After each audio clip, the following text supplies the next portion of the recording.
Y para ahondar sobre esta información tan importante, tan indispensable en este momento para la economía, para nuestro bolsillo, para la vida cotidiana, vamos a saludar a una invitada de lujo. Estamos con Florencia Gutiérrez, ella es miembro del CEPA. Hola Florencia, ¿cómo estás? El CEPA es el Centro de Economía Política Argentina. Y bueno, queríamos conversar, ¿no?, sobre este número que estábamos mostrando de inflación, preocupante porque hablamos ya de en el caso de alimentos por lo menos, un número que supera el 56%. ¿Por qué pensás que no cede, que no afloja la inflación? Bueno, es muy complejo, ¿no? En Argentina, el primer análisis que uno puede hacer es, bueno, hay una leve desaceleración respecto al mes de junio, que había sido el 3,2%. La realidad es que no se esperaban niveles mucho más bajos del 3%, a lo sumo un 2,9% Sí. y un 2,8%, pero tampoco estamos hablando de una inflación mucho más baja. Claro, no fue una sorpresa. Claro, o sea, el primer análisis es una situación estructural en la Argentina, la inflación, y eso significa que de un día para otro no vamos a bajar una inflación al nivel de un dígito interanual, que es sería una inflación razonable como en cualquier país. Bueno, eso no va a suceder porque debería haber una política de shock cambiaria que nunca funcionó en Argentina. Ahora, lo que pasa con el 3,4% es puntualmente el sector del rubro alimentos y bebidas, y hay una particularidad porque a diferencia de los últimos meses, que siempre venía incrementando la carne tiene un peso fuerte dentro del IPC, ¿sí? Cuando uno hace el cálculo IPC, la carne tiene un peso fuerte porque es muy consumida por los argentinos y argentinas. Este mes pasó que la carne bajó en torno al 1%, sin embargo se incrementaron muy fuertes rubros como por ejemplo los lácteos, los productos de almacén, el sector de bebidas. Y acá cuando uno empieza a poner la lupa ve algunas particularidades. Por ejemplo, el sector de bebidas, ves que hay 3 empresas grandes, multinacionales, que facturan el 90% de todas las ventas. Y si pones un poquito más la lupa, hay una grande, la famosa Cola, que concentra el 78%. Claro, y pueden fijar los precios, digamos. Y son formadores de precios. En los lácteos pasa lo mismo, y en diferentes sectores de almacén pasa lo mismo. Entonces, ese es un gran problema que tenemos en Argentina. Ahora, que es el gran nivel de concentración. En el caso de la carne estaba mirando que en el área metropolitana el aumento interanual es del 75,6%. Sí, la carne ha incrementado muchísimo. Bueno, el sector tiene una dinámica particular. Este año lo que pasó y que también impacta en este número de inflación es que se incrementó muy fuerte los precios internacionales. Eso se sintió, digamos, aumenta el trigo está en niveles históricos, aumenta el trigo y te aumenta el pan, aumenta los fideos, etcétera, ¿no? Ahí habría que buscar el famoso desacople que tanto se ha hablado, ¿no? Cómo desacoplás los precios internacionales de los precios internos. Ahora, creo que eso es algo importante. Por lo que vos estás contando, estas medidas, el cierre provisorio de las exportaciones y otras, ayudaron a que baje un poco el precio de la carne en el último mes, porque esa baja al 1%, ¿algún efecto tuvo esa política pública? Sí, como vos decís muy bien, un poco. Debería bajar más. ¿Por qué?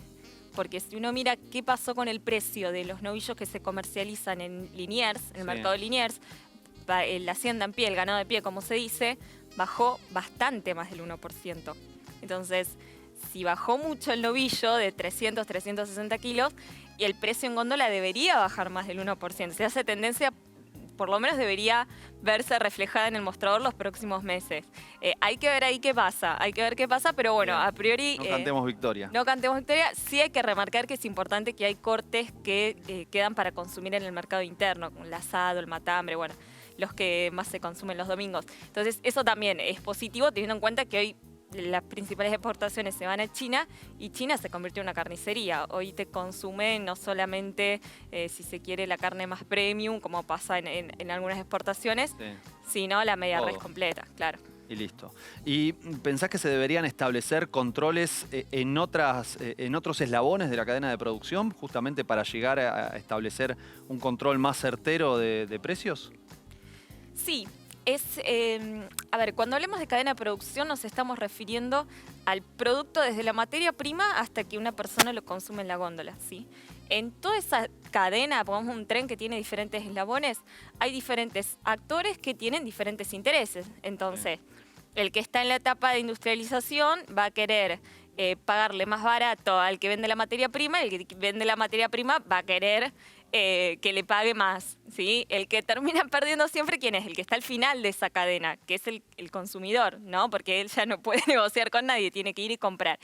Entonces, el Estado tiene que tener la capacidad de equilibrar un poco la cancha en esa cadena de valor. No es fácil, sí, no es fácil, pero pasó con la carne, digamos, si bien es muy leve el descenso, pasó que se puso un parate, que se vio que pasaba en la cadena, se metió incluso, se vio que hay frigoríficos que estaban haciendo algunas maniobras ilegales con el contrato con liquidación. Bueno, es necesario que el Estado regule justamente para equilibrar la cancha, porque los consumidores no tenemos ese poder que tienen los de las cadenas de ir vegando por sus intereses, digamos.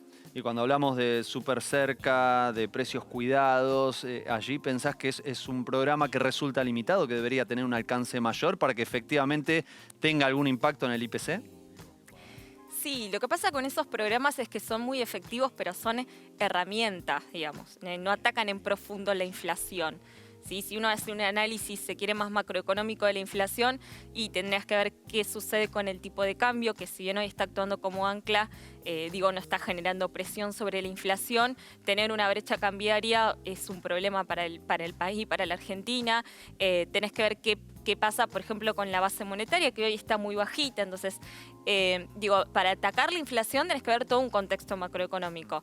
Ahora, puntualmente, ley de góndolas, precios cuidados, súper cerca, son programas que sirven, que acercan, digamos, los productos a los consumidores, pero yo creo que habría que hacer un pasito más y tratar de llevar a los productores directo con los consumidores, tratando de evitar intermediarios. Y eso creo que en Argentina se puede hacer porque hay una economía popular que es muy fuerte, y que se debería tratar de, por decirlo de alguna manera, darle más manija para que llegue, como es el mercado central, por ejemplo, que tienen precios más bajos, bueno, que se pueda descentralizar y que haya más mercados que acerque el productor al consumidor. Justo la semana pasada estuvimos conversando con Nahuel Lebaji, que es el presidente del Mercado Central, y nos decía un poco lo mismo que vos nos estás mencionando.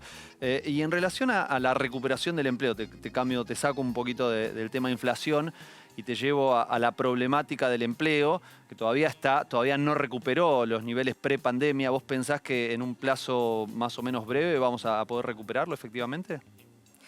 Bueno, sí, a ver, la tasa de desempleo está en el 10%, más o menos, 10,2%, es mayor todavía, si vamos al sector de los jóvenes, ¿no? En las mujeres más todavía, 25%, los varones 18%.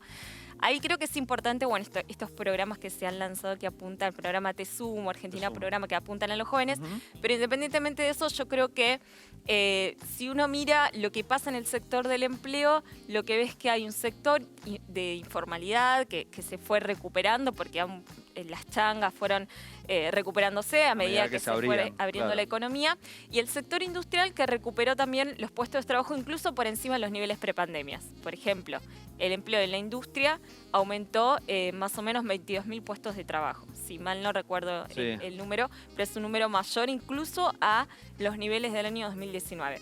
¿Eso qué te muestra? Bueno, que va a depender mucho de la recuperación económica, que hoy está muy marcada en algunos sectores, como es el sector industrial, como es el sector de construcción. Cualquier índice que uno busque y que elaboró el INDEC y que salió esta semana, muestran recuperaciones por encima incluso del año 2018, como es el caso de la capacidad instalada. Creo que todo eso es una perspectiva muy buena para generar empleo de calidad.